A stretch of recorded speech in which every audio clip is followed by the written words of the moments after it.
Hello there guys, it's Stephen here back with another video. It's Thursday, which means it's nearly the weekend, which means Manchester City are nearly back in action yet again. We'll be playing against Chelsea at the Community Shield on Sunday at Wembley, and I will be there as well. So if any of you Blues who watch these videos are there and you see me minted about, just come over and go, Stephen, I watch your videos, and I'll be like, hiya mate, what's your name? And we'll chat away about football for a bit. It'll be really nice. But before that, we've got loads of transfer gossip for you to absorb into your bloodstream, because there's going to be rumours until the season starts, let's be honest. And today there's a big spicy rumour about Mr. Verratti. You've seen the thumbnail, you clicked this video, you're ready for some gossip. But before that, I want to say, don't forget, if you are new to this channel, click that subscribe button and like this video. It helps a fellow Manchester City fan create more content. You don't want to miss out on any transfer rumours or any match reactions, any vlogs, and all that kind of stuff, do you? So click that subscribe button and do yourself a favour. Now let's dive into this big juicy bit of gossip. And it comes from TMW, who is saying City are seriously considering an attempt to sign PSG midfielder Marco Verratti, the 25-year-old wonderful Italian international. How nice would that be? He's a fantastic player, as we all know. It seems like one of those things that's too good to be true, which immediately makes me think maybe it is too good to be true. I'm cynical, I'm not going to lie. It feels like one of those situations where a billion different things have to come together for it to happen. Though it's worth bearing in mind his agent is Mino Raiola, the much maligned enemy of Guardiola, Raiola. But we have just signed Philip Stanley, who also represented by Raiola, so there is some kind of forwarding of a relationship there, I would guess, in general. And he does have a reputation for shipping and shopping his players around. Now the rumour is that PSG do need some money, and Raiola is the one potentially pushing this potential exit for Verratti. Apparently he's offered United and City him, but City have said to him, if we're going to make an approach, you have to lead it, or you have to go to the club. Verratti and his camp have to go to PSG and say, we want to leave, and then City will sneak on in there and hope to conclude a deal. It seems like basically they want Verratti to angle for a transfer because they know the fees would be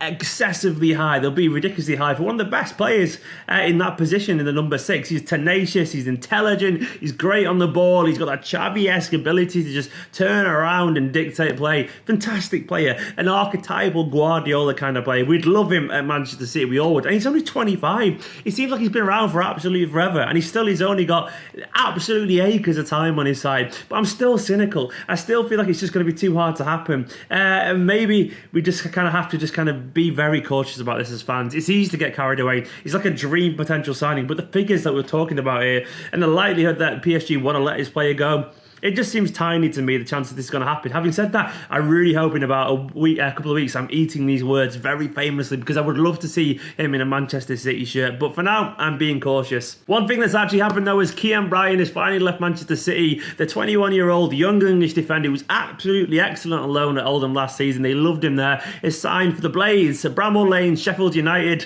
He'll be playing in the Championship next season, and I'm really excited for him because apparently Sheffield United play really progressive attacking football. They pass it out from the back.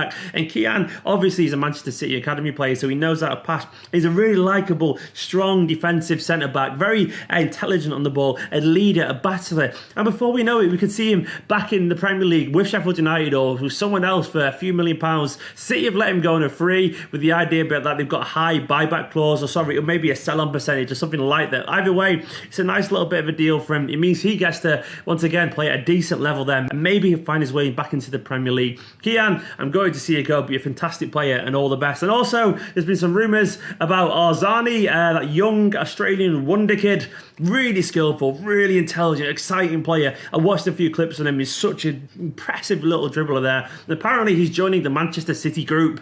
Now apparently they're going to sign him. He's already on a plane to Europe from Australia, and the rumours being that he's going to go either to Toulouse or somewhere in France or Celtic. I've heard this rumour too. He's going to be a Manchester City player by all but guaranteed by the next 48 hours. He won't be playing at Manchester City next season. I think that's pretty obvious. But he could be one of those Aaron Moy kind of deals where we get him in, loan him out, then make a massive profit, if not bring him back in the future at some point. Good luck to him. He looks a very exciting player, but don't expect him to have a Manchester City future. And the other bit of news, which is not really a transfer as such, is apparently City have applied for a work permit for Douglas Luiz because they want to use him in the squad this season. That's fascinating, isn't it? I mean, it's going to be tough for him to get one, I would presume, but I'm sure there's a way around this.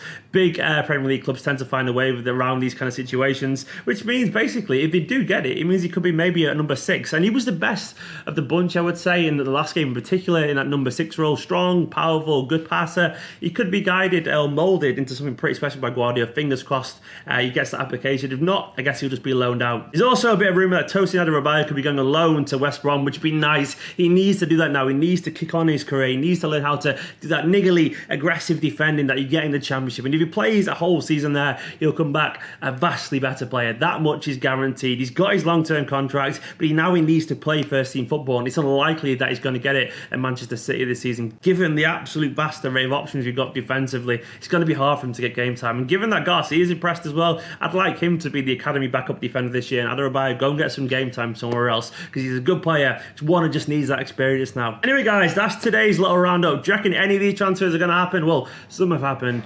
Some are about to happen, some probably won't. Let us know in the comments what you think of all these rumours. Verratti, how nice would he be? And don't forget, as I said at the start of this video, subscribe if you're new. Help a fellow blue, guys. It'd be amazing if you do press that subscribe button. Like this video, get in the comments, and I'll see you next time.